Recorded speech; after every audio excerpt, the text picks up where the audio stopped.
이번 시간에는 면적 산출표 또는 뭐 면적을 어떻게 산정하는지 그 뷰를 만들고 시트를 구성하는 방법에 대해서 알아보도록 하겠습니다. 지금 보고 계신 건 이제 면적 산출표고요. 뭐 이제 그 하시는 분마다 이 기준이 달라서 뭐 이렇게 작성하시는 분들도 있고 아니면 이제 구족표로 해가지고요. 여기에 있는 뭐 구적을 이렇게 일일이 그러니까 그 직사각형으로 이렇게 나눠가지고 이렇게 표현하시는 분도 계시고요. 그거는 이제 뭐 정해지신 대로 그때마다 다르게 하시면 될 것 같습니다. 기존 CAD에서는요, 이 건물선을 폴리선으로 이렇게 딴 다음에 그 폴리선의 그 면적을 가지고 CAD 상 면적을 산정을 한 다음에 여기에다가 그냥 일람표에다가 일일이 다 적어준 다음에 뭐 이거를 바탕으로 전체 연면적을 나타낼 수 있는 표를 또 작성을 하고요. 그거를 이제 설계 개요에 또 작성을 하는 그런 방식으로 했었습니다. 근데 이제 레빗과 이제 BIM에서는 어떤 방식으로 면적에 관련된 이런 일들을 하는지 그런 것들 한번 알아보도록 하겠습니다.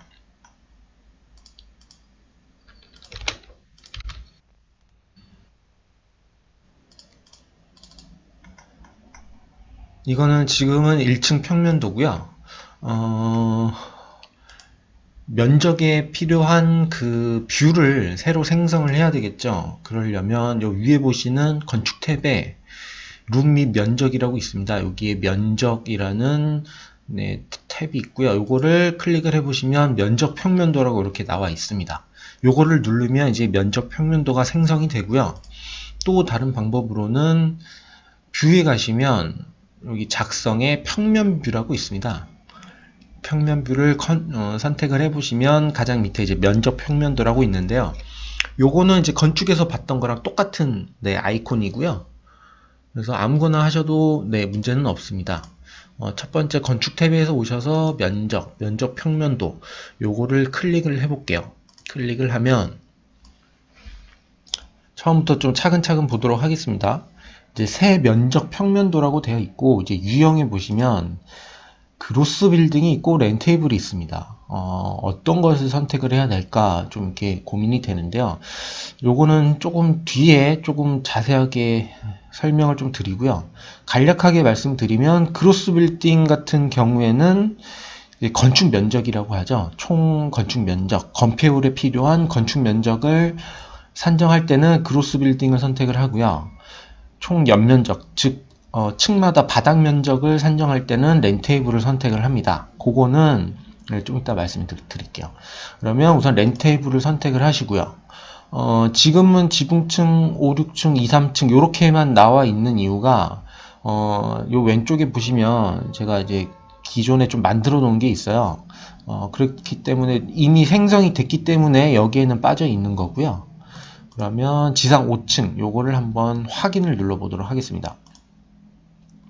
확인을 눌렀을 때 이런 물음이 뜹니다. 자동으로 모든 외부 벽과 관련된 면적 경계선을 작성하시겠습니까? 이들 면적 경계선은 활성 작업 세트에 작성됩니다. 라고 뜨는데요. 요것은 어떤 내용이냐면 그러니까 자동적으로 벽을 인식을 해서 만들어 주겠다는 거거든요. 그런데 이제 벽을 하나로 저희가 만들든 아니면 두세 개로 이렇게 좀 쪼개서 만들어서 붙이든 간에 이렇게 자동으로 만드는 거는 좀 저희가 원하는 방향대로 흘러가지 않을 좀 그런 가능성이 높거든요. 그렇기 때문에 항상 아니오를 해주시면 될 것 같습니다. 아니오를 누르면 이런 식으로 면적 평면도가 만들어집니다. 면적 평면도가 만들어졌을 때 그러면 여기에다가 면적의 영역을 좀 만들어야 되잖아요. 그거를 어떻게 만드냐 보시면 여기 첫 번째는 면적 평면도랑 면적이 있었습니다. 그리고 두 번째는 면적 경계가 있고요. 세 번째는 면적 태그가 있습니다. 그러면 우선 면적을 통해서 평면도를 만들었으니까요. 그러면 그 면적의 경계를 한번 이렇게 만들어 볼게요. 그럼 면적 경계를 선택을 하겠습니다. 그럼 위에 요 탭에 보시면 이제 벽이나 뭐 지붕이라든지 그런 거를 그릴 때 만드는 이제 그리기 탭이 뜨는데요. 요거는 또 뭐 그리는 방법은 똑같습니다. 선택을 하셔도 되고요. 뭐 직사각형을 만드셔도 되고 일일이 선으로 만들어 주셔도 되고요. 요거는 선으로 한번 만들어 보도록 하겠습니다. 그리고 위쪽부터 또 차근차근 봐야 되죠. 보면 첫 번째 면적 규칙 적용이라고 되어 있습니다. 요거는 이제 레빗상에서 요거를 적용하면 뭐 그 벽의 가운데를 설정을 한다든지 아니면 뭐 벽이 두 개 붙어 있으면 그 경계선을 잡는다든지 요런 규칙을 갖고 있는 건데요. 요거는 선택을 해제를 하고 하시는 게 좋아요. 왜냐면 요거를 만든 회사는 이제 외국 회사이다 보니까 우리나라 법규와는 조금 상이한 부분들이 있을 수밖에 없습니다. 모든 거를 우리나라에 맞출 수가 없으니까요. 그렇기 때문에 왜 해제를 하느냐? 저희 건축법 시행령 119조에 보면 외단열일 때는 이제 내력벽의 중심선을 기준으로 한다고 이렇게 법적으로 명시가 되어 있어요. 그러니까 단열재 두께에 따라서 만약에 우리나라는 중부지방과 남부지방 그리고 제주도로 이렇게 나누어지는데 똑같은 아파트 평수를 산정을 한다고 했을 때 추운 지방에는 당연히 단열재가 두껍게 들어가지 않습니까? 그렇게 됐을 때 상대적으로 벽이 점점 두꺼워진다는 것은 면적에 좀 손실이 있을 수가 있어요. 그렇기 때문에 그런 식으로 따졌을 때 보면 이제 중부지방과 남부지방의 같은 평수를 봤을 때 산정하는 그 면적의 기준이 달라지기 때문에 그런 것들이 이제 법적으로 그러면 외단열일 때는 단열재를 면적에서 제해주겠다.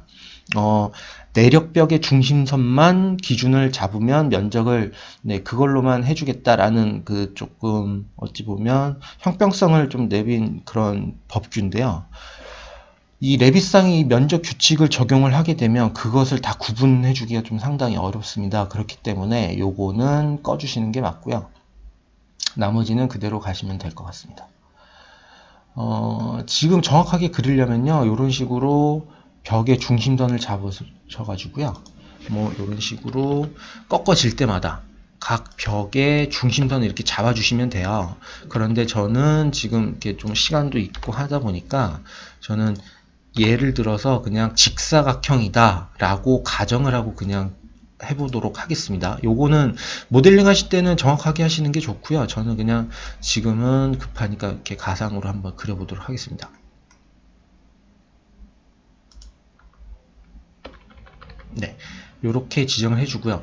요 밑에 있는 선은 왜 보일까 보시면 요 특성창에 언더레이의 그 밑에 있는 층이 지금 활성화되어 있어서 밑에 층까지 보이는데요. 없음으로 바꿔주겠습니다. 네, 그리고 수목은 조금 이따 끄도록 할게요. 그러면 이제 건물 면적선은 이렇게 바닥 면적은 이렇게 지정을 하겠다라고 제가 정해 놓은 거고요.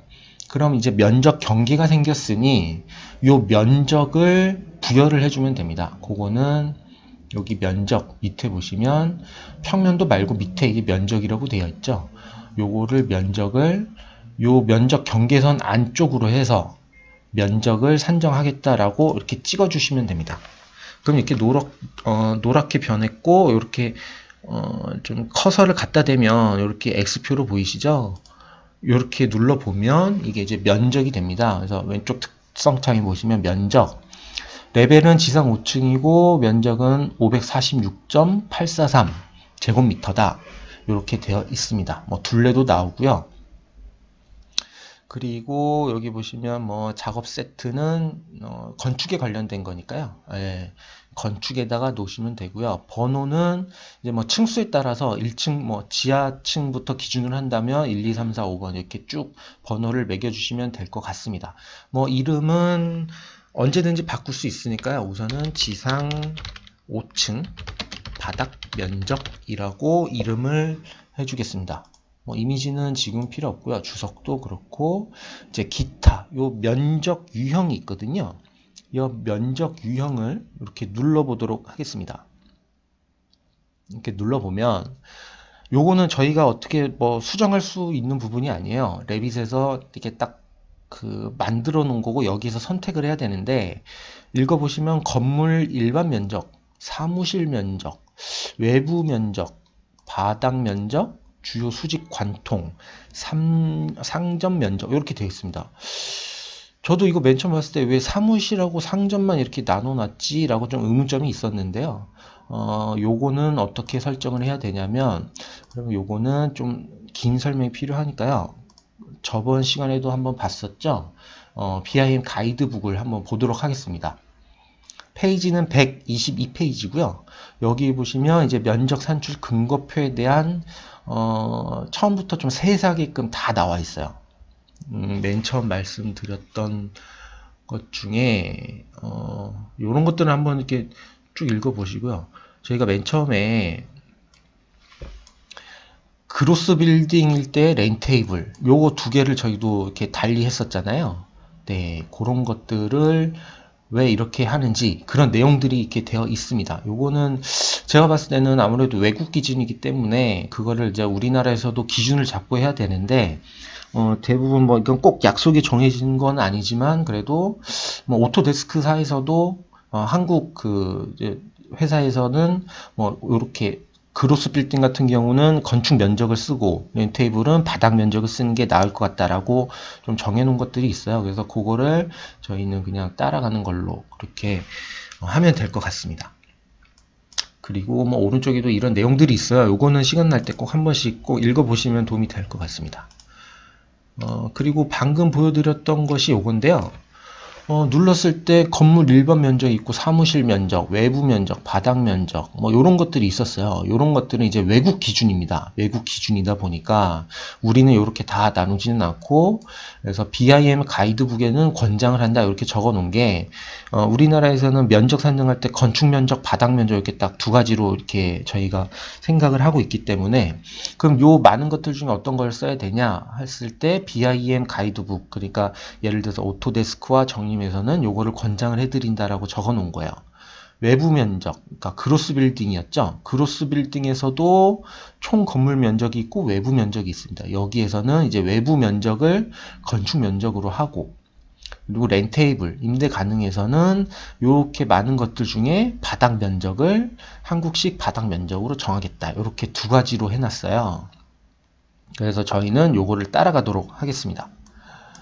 그리고 요 위에 있는 그림은 요 밑에 있는 요런 여러 가지 방식을 했을 때 이 똑같은 벽체 상황에서 이 유형에 따라서 산정하는 방식들이 다 달라져요.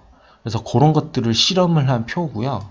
그렇기 때문에 우리가 생각했을 때 한국식이 가장 맞는 거는 요 바닥 면적과 이 외부 면적이다. 그렇게 판단을 내린 것 같습니다. 요거는 시간 날 때 한번 읽어보시기 바랍니다. 다시 레빗으로 와가지고요. 그렇다면 이제 면적 유형에서 바닥 면적을 선택을 하겠습니다.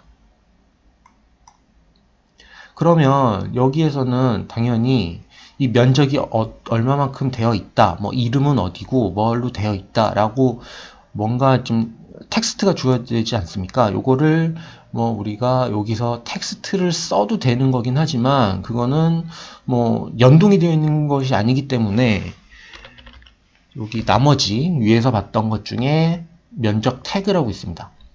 이 태그는 이렇게 활성화가 돼요. 이거 찍어 보도록 하겠습니다. 클릭만 하면 이렇게 나와 있어요. 그래서 첫 번째는 우리가 요 면적에 대해서 지상 5층 바닥 면적이라는 이름을 주어졌죠. 그리고 바닥 면적은 546.843 회배였는데 그게 이제 그대로 나온 겁니다. 첫 번째 위에는 이름이 되어 있고요. 그 밑에는 면적이 이렇게 나오게끔 되어 있습니다.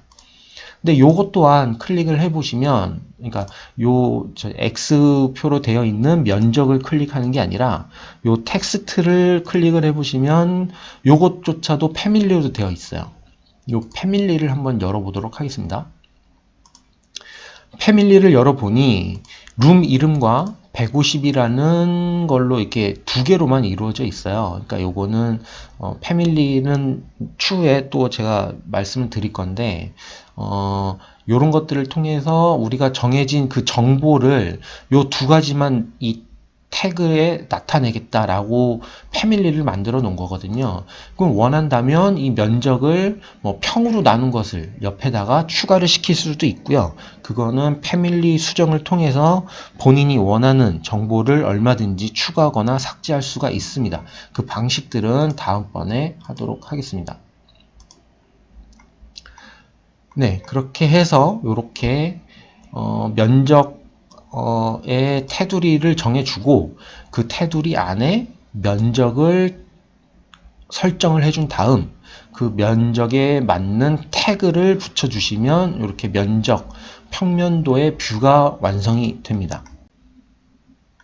이 면적상에 그 BIM이라 할지라도 이게 완전히 장점만 있는 건 아니거든요. 장단점이 어떻게 있는지 그런 것도 좀 알고 가시면 좋을 것 같습니다. 그래서 한번 예를 들어서 실험 같은 걸 한번 해볼게요. 우선 벽을 그냥 그리겠습니다. 벽을 그리고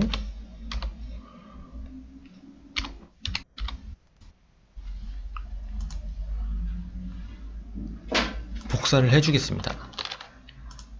이거는 예시를 드는 거예요. 예를 들어서 아까 면적 경계를 할 때 면적 규칙을 적용을 한 다음에 이렇게 벽을 찍어 보도록 하겠습니다. 그럼 이렇게 자동적으로 이건 뭐 어떤 규칙인지는 모르겠지만 자동적으로 이렇게 면적을 해놨어요. 그리고 우리가 했던 방식으로 면적 경계를 선으로 그릴 때, 직사각형으로 그릴 때 이 규칙 적용을 없애고 이렇게 그려보도록 하겠습니다. 그러면 면적을 한번 일일이 다 이렇게 찍어주고요.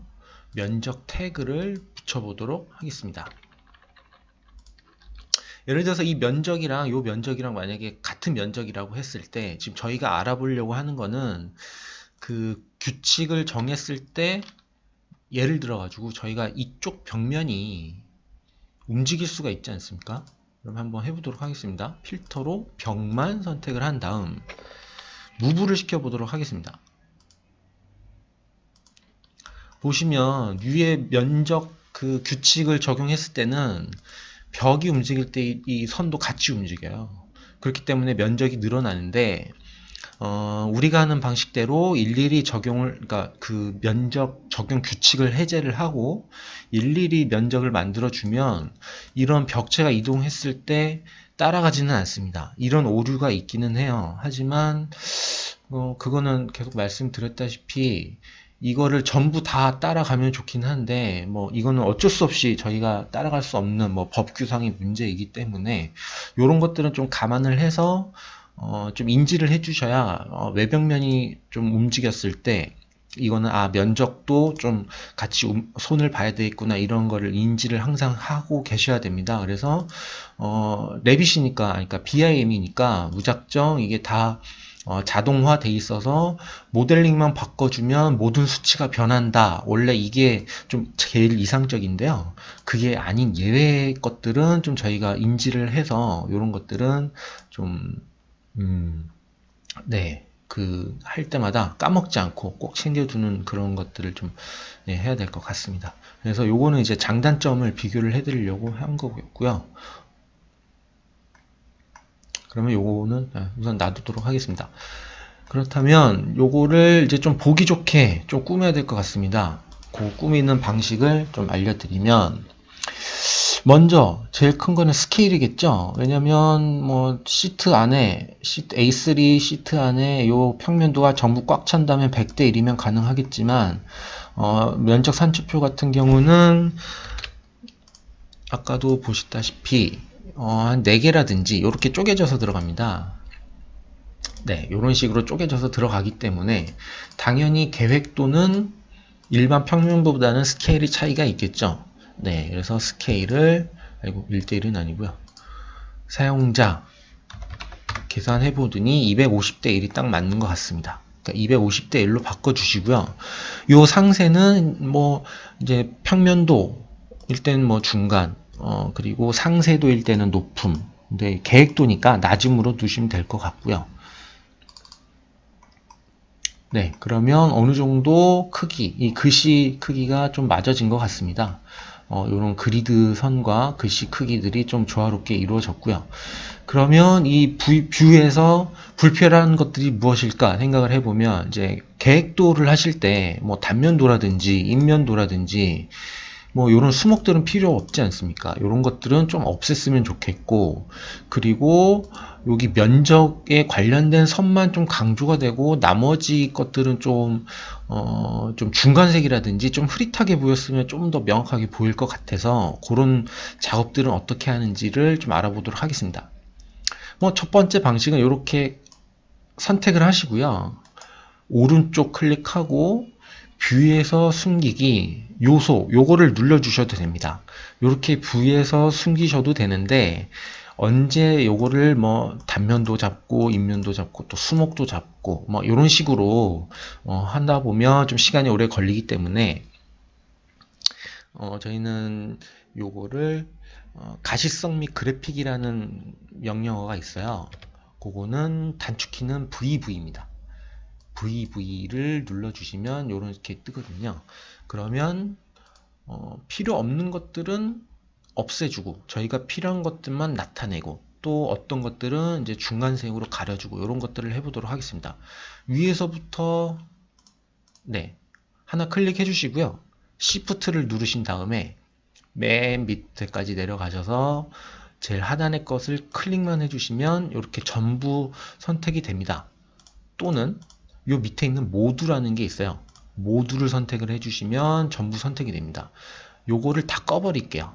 끄고 없음이라고 놓겠습니다. 그리고 지금 요 면적 평면에서 필요한 것들만 선택을 해볼게요. 경사로가 있어야 되고 계단이 있어야 됩니다. 그리고 구조 기둥, 구조 기초, 그 다음에 기둥, 난간.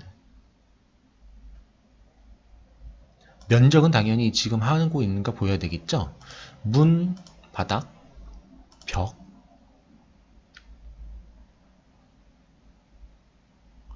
창, 커튼 시스템, 요렇게. 네, 요렇게만 선택을 해보겠습니다. 그리고 확인을 눌러볼게요. 확인을 눌러보면, 네, 그 모델링에 있던 필요 없는 것들은 없어졌습니다. 그런데 이런 것들은 이제 단면도라든지 인면도는 남아있죠. 요거는 이제 모델링이 아니기 때문에 그런데요. 첫 번째는 모델 카테고리였고요. 두 번째로 갔을 때 이제 주석 카테고리가 있습니다. 주석 카테고리에서 단면도, 인면도 이렇게 꺼주시면 네, 없어졌습니다. 그러니까 필요한 것들만 남기고 필요 없는 것들은 다 이렇게 VV 가시성 및 그래픽 재지정에서 없애주시면 돼요. 그 다음에 이렇게 됐으면 저희가 필요한 것들만 이렇게 선택을 해서 좀 덜 강조시킨 거는 중간색으로 좀 없애주도록 하겠습니다. 중간색을 다 선택을 해주고요. 기둥, 난간 전부 다 면적은 저희가 중요시하니까 플러스를 해서 뭐 내부 색상도 한번 넣어보도록 하겠습니다. 문은 중간색을 두고요. 바닥도 중간색. 저희가 선택한 것들은 모두 좀 중간색으로 이렇게 선택을 해보도록 하겠습니다. 그리고 확인을 눌러보도록 하겠습니다. 네, 확인을 눌렀을 때 저희가 아까 봤던 뭐 벽, 뭐 다른 요소들은 다 중간색으로 조금 희미하게 만들고요. 저희가 강조시키고 싶은 이 면적, 그리고 요 글씨, 이런 것들만 좀 진하게 이렇게 놔두면 이렇게 네, 계획도가 이렇게 완성이 됩니다. 이렇게 보시면 이제 누가 봐도 면적에 관련된 뷰구나 라고 이렇게 알 수 있게끔 이렇게 세팅을 해주시면 되겠습니다. 그리고 VV가 단축키가 VV잖아요. 요거는 탭이 어디 있냐 보면 뷰 탭에 가시면 여기 두 번째 가시성 및 그래픽이라고 있습니다. 네, 요거를 눌러주시는 것도 마찬가지고요. 그냥 VV를 눌러주시는 것도 마찬가지고요. 요거는 상당히 좀 많이 쓰이는 단축키니까요. VV는 좀 외워두시면 편할 것 같습니다. 네, 그러면 뷰가 이렇게 세팅이 됐을 때 예를 들어서 지금은 바닥 면적 하나이기 때문에 이렇게만 놔두는데요.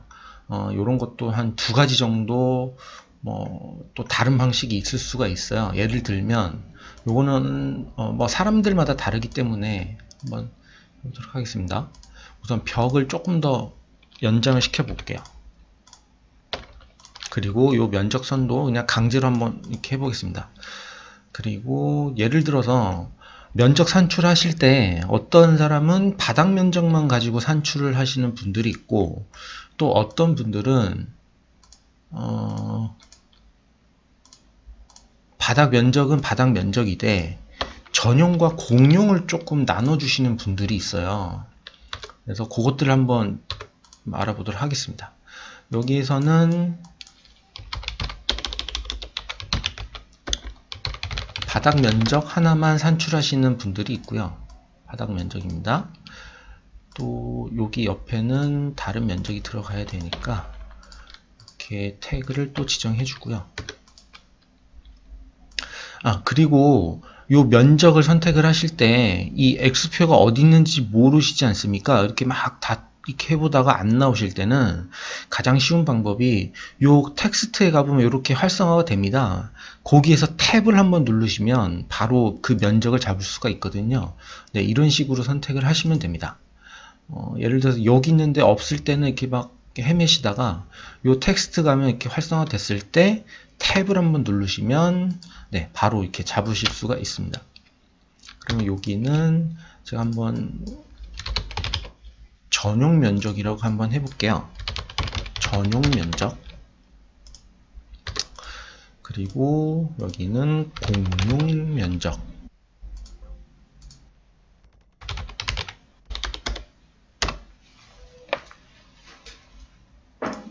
네, 이거는 뭐 정해진 건 아니고요. 뭐 이렇게 사용하시는 분들도 있으니까 한번 방식을 좀 알려드리려고 하는 겁니다. 이렇게 되어 있을 때 좀 공용 면적과 전용 면적의 색깔을 좀 달리 해보고 싶다 이러신 분들이 있어요. 그럴 때는 어떻게 하시냐면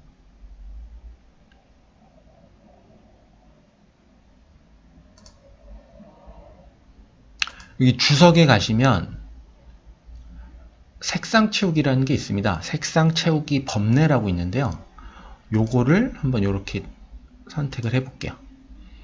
딱 선택을 했을 때 그러면 요 범례는 어떤 유형과 어떤 색상표를 가진지 이렇게 뜹니다. 근데 저희는 여기에는 이제 그로스 빌딩은 없죠. 레인 테이블만 있으니까 면적 하나만 있고요. 요 색상표를 보면 요 두 가지가 있는데 우선 한 가지 선택을 하고 확인을 눌러 보겠습니다. 그러면 이게 전부 다 같은 색깔로 변했죠. 요거를 선택을 해서 위에 구성표 편집을 가서 보면 이렇게 색상표 편집이 이렇게 떠요. 지금은 바닥 면적입니다. 바닥 면적이 해당됐을 때 뭐 제목은 언제든지 바꿔줄 수가 있고 색상 기준을 보겠습니다. 색상 기준을 클릭을 해보면 이제 어떤 기준을 통해서 분류를 하겠느냐 이건데요. 둘레, 면적, 번호. 제가 봤을 때는 번호라든지 면적, 둘레는 상당히 여러 가지 변수가 있기 때문에 요 세 개는 잘 안 쓸 것 같고요. 가장 많이 쓰는 게 면적 유형과 이름입니다. 이 면적 유형은 어떤 것이냐면 선택을 하고 저희가 처음에 그 면적을 설정을 할 때 요 면적 유형에 보면 저희가 한국에서는 바닥 면적으로 한다고 했죠. 그러니까 요거를 면적 유형을 나타내는 겁니다. 다시 한번 구성표 편집을 가서 보시면 색상 기준의 면적 유형. 이 면적 유형을 선택을 했을 때는 오로지 한 가지만 나오게끔 되어 있겠죠. 왜냐하면 저희가 요 면적을 용적률을 통한 그런 바닥 면적을 산정할 때는 무조건 면적 유형에는 바닥 면적만 사용하기로 약속을 했기 때문에 다른 대안이 없습니다. 그렇기 때문에 이 색상표에서 기준을 면적 유형을 잡았을 때는 모든 바닥 면적이 하나로 인식이 되게끔 돼 있어요. 이 바닥 면적도 마찬가지고, 그러니까 공용 면적과 전용 면적을 면적의 요 이름은 다를지 몰라도 최종적으로 이 면적의 유형은 똑같기 때문에 한 가지로 인식을 하는 겁니다. 그렇다면 면적으로 이 면적의 이름, 공용 면적인지 전용 면적인지 따라서 색상을 분리를 하고 싶으실 때는 편집에서 면적 유형이 아니라 번호가 아니죠. 이름을 통해서 이름을 클릭하면 이렇게 쭉 뜨죠. 네 가지가 뜹니다. 확인을 눌러보도록 하겠습니다. 왜 그러냐면 지금 네 가지 요 면적의 이름이 전부 다 다르기 때문에 요 범례가 이렇게 뜹니다. 공용 면적일 때는 요 색깔, 바닥 면적일 때는 이 색깔, 전용 면적일 때는 요런 회색, 그리고 지상 5층 바닥 면적일 때는 요 진한 회색, 요렇게, 그러니까 이름에 따라서 이렇게 범례가 네 가지로 나눠지게 되어 있고요. 그렇기 때문에 예를 들어서 면적 평면도를 작성하실 때 뭐 최종적으로 당연히 공용 면적과 전용 면적을 합한 면적이 나오기는 하겠지만 그래도 조금 더 세세하게 공용과 전용을 구분을 해주고 싶다 하실 때는 요 범내에서 이름을 기준으로 하시면 색깔을 이렇게 달리 주실 수가 있습니다. 그러면 정보를 전달할 때 조금 더 수월하겠죠. 그게 아니라 나는 무조건 그 층별 바닥 면적을 보여주겠다 하실 때는 구성표 편집에서 색상 기준을 면적 유형으로 놔두고 하시는 게 더 좋을 것 같습니다. 그러면 여기까지 하면은 이제 뷰는 완성이 됐어요. 뷰는 완성이 됐으면 요거를 이제 도면 시트에다가 옮겨 보도록 하겠습니다. 맨 처음 보여드렸던 요 면적 산출표도 그런 식으로 지금 제가 작성을 한 거고요. 그럼 2번을 보도록 하겠습니다. 2번 시트. 요 시트 구성하는 방법은 제가 또 다음에 좀 이렇게 또 계획이 되어 있으니까 그때 자세하게 말씀드리고 지금은 여기에 지금 해당되는 면적 산출표 2번이라는 도면이잖아요. 그 도면에서 오른쪽을 누르시고 위에서 세 번째 뷰 추가를 누르시면 내가 원하는 뷰를 클릭하면 이 안으로 들어옵니다. 근데 이런 표들이 너무 많잖아요. 너무 많기 때문에 헷갈리실 수가 있어요. 그래서 가장 쉬운 방법은 뭐냐면 저희가 작성했던 그 뷰로 갑니다. 제가 방금 지상 5층이라는 요 뷰를 만들었지 않습니까? 요 뷰를 왼쪽 클릭한 상태로 쭉 드래그를 하셔서 요 시트 안으로 끌고 들어오면 클릭을 해보겠습니다. 클릭을 하면 이렇게 안으로 들어오게 되어 있습니다. 이런 식으로 해서 이렇게 시트 구성을 한 거거든요. 이렇게 뷰를 갖다 놓고 그러면 여기 뷰가 끝난 게 아니라 여기에는 그럼 면적이 547이면 정확하게 어떤 면적이 있는지 요거를 일람표를 작성을 해야 될 것 같습니다. 그러면 우리가 전 시간에 했던 일람표를 한번 작성을 해 보도록 하겠습니다. 지금은 지상 5층의 바닥 면적을 저희가 산정을 하려고 하는 거잖아요. 그러면 우선은 잠시만요. 요거는 예시기 때문에 지워버리기에는 조금 아까워서 그러면 기존에 만들어 놨던 지상 1층 바닥 면적 879에 대한 일람표를 한번 만들어 보도록 하겠습니다. 뷰죠. 뷰에 가셔서 일람표 수량을 클릭하시면 이렇게 카테고리가 쭉 뜹니다. 카테고리에서 저희가 하려고 하는 거는 면적입니다. 면적에서도 그로스 빌딩이 있고 렌테이블이 있기 때문에 이거 구분 잘 해주셔서 우리는 렌테이블이니까 렌테이블을 선택을 할 건데 이름을 바꿔주도록 하겠습니다. 지상 1층 바닥 면적표라고 지정을 해주고 확인을 누르도록 하겠습니다. 그렇게 되면 이제 면적에 관련된 이 카테고리들이 쭉 뜨는데요. 저희는 필요한 게 레벨 그리고 면적 유형보다는요. 면적 유형은 어차피 다 하나로 통일시켰기 때문에 그다지 중요한 건 같지는 않습니다. 그러면 이름 어떤 면적인지 이름을 해주고 그 다음에 가장 중요한 면적을 선택을 해주겠습니다. 그리고 확인을 눌러보면 이런 식으로 바닥 면적표가 이렇게 만들어지는데 전 시간에 했듯이 저희는 여기에서 전층을 다 보려고 하는 게 아니라 지상 1층을 보고 싶은 겁니다. 그러면 필터에서 레벨 같음, 지상 1층으로 놔준다면 확인을 눌러보겠습니다. 네, 그러면 지상 1층 바닥 면적만 이렇게 나오게끔 되어 있죠. 네, 그래서 조금 더 다른 것들을 더 해보도록 하겠습니다. 정렬 기준은 당연히 레벨이겠고요. 바닥글을 통해서 합계 그리고 총계까지 한번 만들어 보도록 하겠습니다. 지상 1층 한 개고요. 총계. 그렇다면 총계 요 바닥글은 아니고요. 총계만 있으면 될 것 같습니다. 그리고 형식에서 면적의 총합을 계산을 해야 되죠. 그래서 지금은 하나지만 두 가지, 세 가지가 있다면 당연히 총합 계산을 눌러줘야 밑에 쪽에 총합이 계산이 될 것 같습니다. 그러면 여기에서 저희가 면적, 요 회배를 제곱미터를 많이 사용하긴 하는데 일반인 분들은 이제 아무래도 평에 조금 더 익숙하시다 보니까 요 평을 한번 추가를 시켜 볼게요. 필드에서 보시면 아무리 찾아봐도 평이라는 것은 없습니다. 그러면 전 시간 했듯이 매개 변수를 추가를 하거나 계산된 값을 추가를 시켜야 되는데요.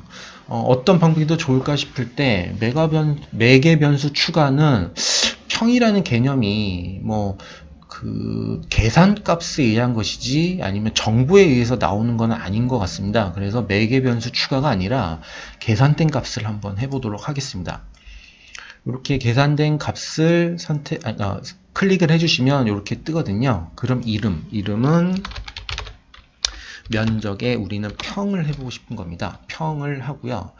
백분율이 아니라 우리 수식이니까요. 수식을 선택을 하시고 그 다음에 분야는 공통입니다. 구조도 아니고요. 전기 이런 것이 아니고 공통이니까 공통을 선택을 해주시고 유형에는 문자 쭉 이렇게 보시면 우리 해당되는 게 면적이라고 있습니다. 면적을 선택을 해주시고요. 수식에는 저희가 여기에는 곱하기 나누기 그러니까 저희가 원하는 거를 쓰면 돼요. 그러면 우리는 요 면적이라는 카테고리가 있지 않습니까? 요게 정확한 정보이기 때문에 요 면적이라고 쓰는 거는 이 카테고리를 의미를 하는 겁니다. 면적에 우리는 곱해 주겠습니다. 0.3025라는 숫자를 곱해주면 요것이 이제 평으로 되겠죠. 확인을 눌러보겠습니다. 그러면 면적평 밑에 생겼습니다. 그래서 확인을 누르면 네, 추가가 됐습니다.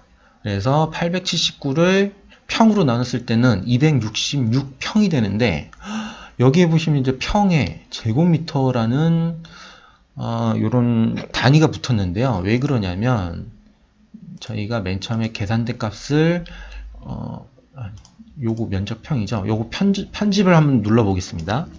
편집을 눌렀을 때 유형이 면적이기 때문에 면적에 관련된 그런 기호가 붙게끔 되어 있습니다. 그래서 어쩔 수 없이 이렇게 제곱미터가 붙었는데요. 요거는 어떻게 수정을 할지 형식을 가보겠습니다.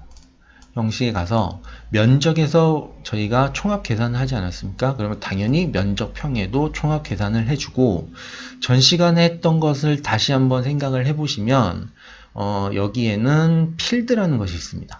필드를 선택을 해보도록 하겠습니다.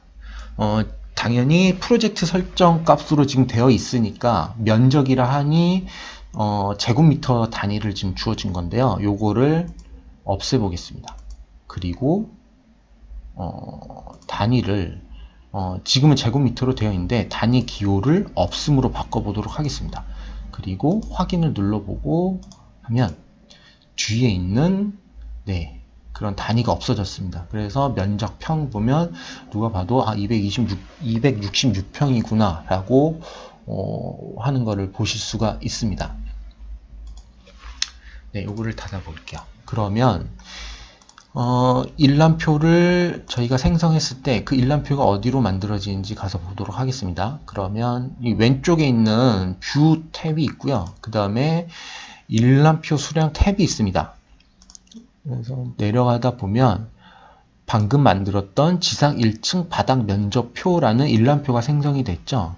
요거를 뷰와 마찬가지로 왼쪽을 클릭을 하시고 쭉 드래그를 하셔서 시트에 이렇게 옮겨 놓으면 네, 이렇게 선택이 되도록 되어 있습니다. 그러면 원하시는데 클릭만 해주시면 이런 식으로 네,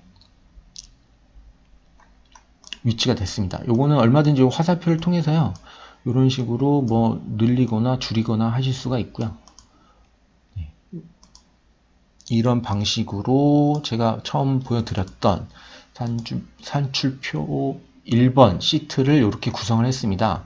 그래서 원하는 뷰를 세팅을 해서 여기다가 위치를 시켜 주시고요. 이 뷰에 해당되는 일람표까지 세팅을 해주시면 면적 산출표가 완성이 됩니다.